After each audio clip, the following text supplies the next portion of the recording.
Salut les gamers, bienvenue à Professeur Board Game, je m'appelle David.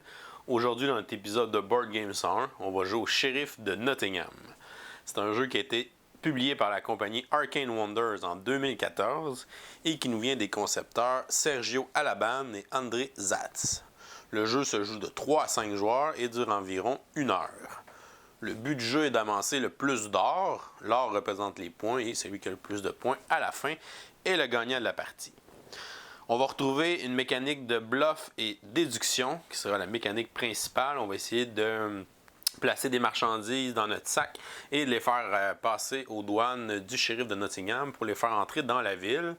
Alors, on peut mentir sur ce qu'on a mis dans notre sac. Alors, le shérif doit déterminer, de déduire si on ment ou si on dit la vérité, à savoir s'il veut nous inspecter ou non. On va aussi avoir une gestion d'une main de cartes. On va avoir plusieurs marchandises dans notre main. On va pouvoir défausser des cartes, en piocher d'autres pour essayer de déterminer quelles marchandises on veut placer dans notre sac à chacun des tours. Finalement, on aura une mécanique de collection d'ensemble. On va essayer de ramasser les marchandises d'un certain type. Si on a le plus de marchandises d'un type à la fin de la partie, on peut être le roi ou la reine de cette marchandise-là. Et ça va nous conférer un bonus de points pour la fin de la partie. Au début de la partie, chaque joueur va recevoir un plateau de marchand comme ça, d'une couleur. Il va recevoir aussi le sac de marchandises qui correspond à la même couleur. Il va prendre une valeur de 50 pièces dans la banque et il va recevoir 6 cartes pour sa main de départ. Qu'est-ce qu'on retrouve dans les cartes? On a les cartes vertes qui sont les marchandises légales. On a 4 sortes de marchandises légales, des pommes, du fromage, des poulets et du pain. Et on a aussi les marchandises illégales qui sont les cartes rouges. Un exemple, ici, on a du poivre. Et on a le fromage Gouda, qui est une marchandise illégale dans le comté de Nottingham, avec le sceau du shérif ici, qui indique les marchandises royales qui sont spéciales, qui vont compter, exemple, pour 2 fromages à la fin de la partie. Ce sont les cartes qu'on peut retrouver dans le deck de cartes. On va simuler une partie à 4 joueurs. Chacun des joueurs a son plateau marchand, ses cartes, son argent et son sac de marchandises. On a la pioche qui est ici qu'on a mélangée. Et on a pioché 5 cartes pour faire une défausse d'un côté et pioché 5 cartes pour faire une autre défausse de l'autre côté. On a 2 défausses en simultané. Les cartes dans la défausse sont face visible. Les joueurs peuvent consulter les cartes qui sont dans la défausse sans changer l'ordre. Parce qu'à leur tour de jeu, les joueurs vont pouvoir aller chercher ces cartes-là s'ils le veulent. Avant de commencer, il faut déterminer qui sera le shérif pour le premier tour de jeu. Le joueur qui a le plus d'argent physiquement sur lui dans son portefeuille prendra le jeton du shérif et le placera devant lui. On va dire que c'est le joueur mauve qui sera le shérif pour le premier tour. Alors, les 3 autres joueurs seront des marchands dans le tour 1 et le joueur mauve sera le shérif. Le jeton du shérif va changer de joueur à chacun des tours. Et quand chacun des joueurs a été shérif 2 fois, la partie sera terminée. La première phase est la phase du marché. Seulement les joueurs qui sont des marchands vont agir dans cette phase de jeu. On commence avec le marchand qui est à gauche du shérif. Il va regarder les cartes dans sa main.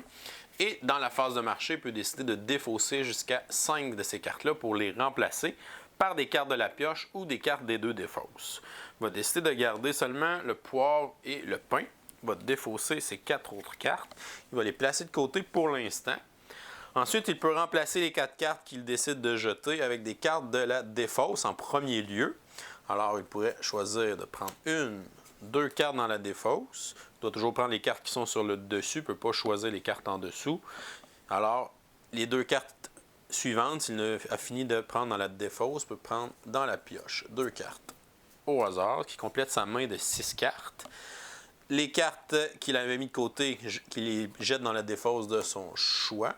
Face visible, accessible pour les prochains joueurs. Ensuite, l'autre marchand va faire sa phase de marché et le troisième marchand, ce qui termine la phase numéro 1.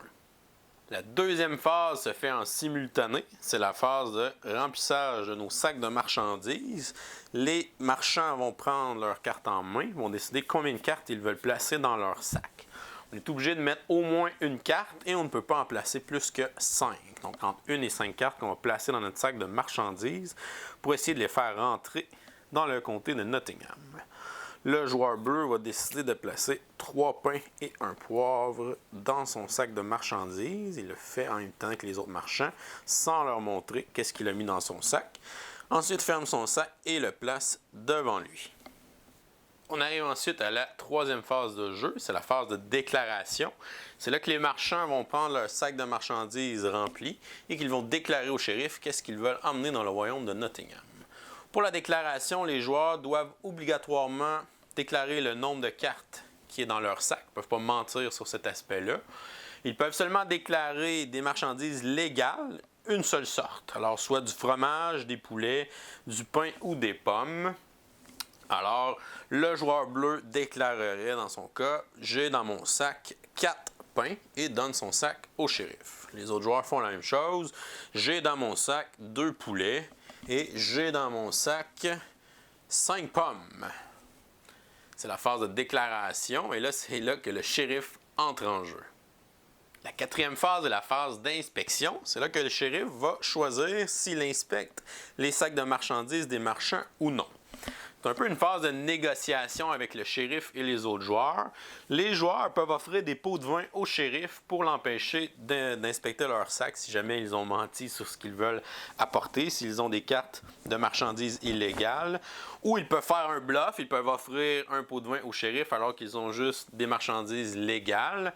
Et si le shérif ouvre un sac, il y a seulement des marchandises légales et que c'était la vérité, que le marchand n'a pas menti, c'est alors le shérif qui va payer une pénalité au marchand. Alors le shérif essaye, en interrogeant les joueurs, de déterminer qui ment ou qui peut lui donner les meilleurs pots de vin pour qu'il fasse le plus d'argent possible pendant son tour de shérif.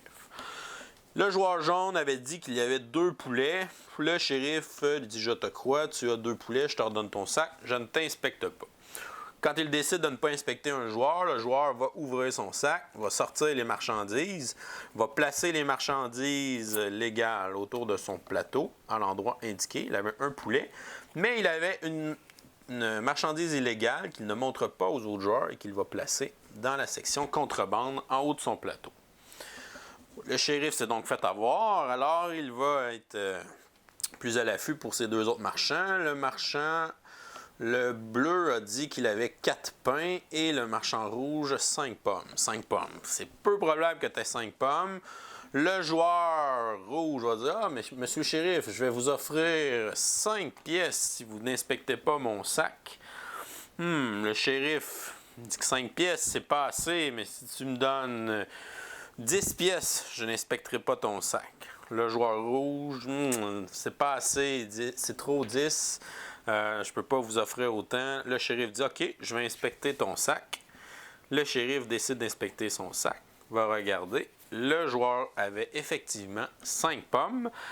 Il disait donc la vérité. C'est le shérif qui va devoir payer une pénalité de 2 $ par pomme. Donc, ça fait une pénalité de 10 $ pour notre ami le shérif qui doit donner ça au joueur rouge. Le joueur rouge va prendre ses pommes et les placer sur son plateau à l'endroit indiqué. Et il reprend aussi son sac. Il reste le joueur bleu. Le joueur bleu décide de ne pas offrir de pot de vin au shérif. Il est certain qu'il a ses 4 pains. Le shérif décide d'aller l'inspecter. Il va alors ouvrir le sac. Oh! Il découvre seulement 3 pains qu'il va redonner au joueur qui va les placer sur son plateau. Et la carte de marchandises illégale est confisquée par le shérif. Et le joueur doit payer une pénalité de 4 $ au shérif qui a découvert cette marchandise illégale. Maintenant, tous les joueurs ont récupéré leur sac, ont placé les marchandises. Les marchandises confisquées par le shérif sont défaussées dans une des piles. La phase d'inspection est donc terminée. On s'en va à la fin du tour. Les joueurs vont repiocher des cartes pour se monter à 6 cartes. Et le shérif va s'en aller au prochain joueur et on va recommencer avec une phase de marché. On va faire ça jusqu'à ce que tous les joueurs aient été shérif 2 fois. Et ensuite, on va comptabiliser les marchandises illégales. On va compter le nombre de points que ça nous donne. L'or qui nous reste aussi, ça donne des points. Et finalement, sur le plateau, pour chaque marchandise, on a 2 petits icônes ici. Celui qui est le roi, exemple, du fromage, va faire 15 points. C'est celui qui a le plus de fromage. Et le deuxième, la reine du fromage, c'est le joueur qui a le deuxième joueur à avoir le plus de fromage va faire 10 points bonus. On fait ça pour les 4 marchandises. On détermine le roi et la reine. On donne les bonus, on additionne tout ça ensemble. Et le joueur qui a le plus d'argent est le gagnant. C'est comme ça qu'on joue au shérif de Nottingham. Je reviens avec mon opinion personnelle. Qu'est-ce que je pense du shérif de Nottingham? Si on regarde les composantes du jeu, on a le jeton du shérif, les plateaux, les jetons, c'est vraiment une bonne qualité en carton. Les cartes aussi sont de bonne qualité. Donc tout est très bien au niveau des composantes. Peut-être un petit bémol pour les sacs où on met les marchandises. Donc oui, les sacs sont vraiment cool. On met les marchandises, on cache ça des autres joueurs. Dans les règles du jeu, on demande de snapper notre sac quand on a fini de mettre nos marchandises dedans et qu'on n'a plus le droit de le faire. C'est sûr qu'à force de jouer, de snapper, desnapper le sac, souvent, il y a peut-être un risque que ça brise à la longue. Alors, ce qu'on fait, nous, c'est qu'on met tout simplement nos marchandises dans notre sac et on le place sur la table. Quand il est placé sur la table, on n'a plus le droit d'y toucher. Et en plus ça, on le donne au shérif, tout simplement. Un petit truc là, pour que les sacs durent un peu plus longtemps. Pour le côté artistique, les dessins sont vraiment beaux. Le jeu, là, c'est plein de couleurs avec les cartes des personnages, les sacs, tout ça, c'est vraiment joli. Donc ça, c'est bien réussi. Les cartes aussi, là, les petits dessins, là, tout est beau, tout est très coloré pour le shérif de Nottingham. Côté complexité, un jeu qui est très simple, facile à apprendre, très accessible. Ça peut être un jeu qui est enseigné à n'importe qui. Ce qu'on a besoin de faire, c'est de bluffer ou de mentir. Ou même quelqu'un qui ment pas pourrait jouer une partie puis gagner. Parce que si on se fait inspecter, ben, le shérif, il faut qu'il paye une pénalité. Donc ça peut quand même être payant. Alors, vraiment, le fun pour ça, là, le côté accessible à tous. Pour le nombre de joueurs, le jeu se joue de 3 à 5.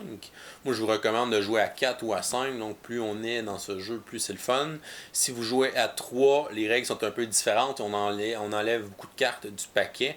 Donc, on enlève une des cartes marchandises, c'est les pains. Puis, on enlève un paquet de marchandises qui est écrit 4 joueurs et plus dessus. Alors, il y a moins de cartes. Et on fait 3 tours de shérif au lieu de 2 à 3 joueurs. Mais là, vraiment plus intéressant, selon moi, à 4 ou à 5. Le jeu, pour ce qu'il y a comme composantes à l'intérieur, les cartes, quelques jetons là, et les petits sacs pour les marchandises, je trouve qu'ils coûtent cher. La version anglaise coûte une quarantaine de dollars, la version française une cinquantaine de dollars. Comme vous voyez, il n'y a aucun texte là, vraiment dans le jeu. C'est vraiment, une fois qu'on sait jouer, on n'a pas besoin de connaître l'anglais. Alors pour économiser quand même une bonne dizaine de dollars, moi je vous suggère d'acheter la version anglaise qui est disponible en magasin. Mon appréciation de Shérif de Nottingham, je vais lui donner la note B+, un très bon jeu, très fun, un beau petit jeu de bluff qui est accessible à tout le monde, qui peut être vraiment le fun là, dans une soirée où on a bu un petit peu trop de vin au souper et puis qu'on n'a pas le goût d'avoir un jeu trop compliqué. On sort ce jeu-là puis on va vraiment avoir bien du fun. C'est tout pour aujourd'hui, continuez de gamer et à la prochaine.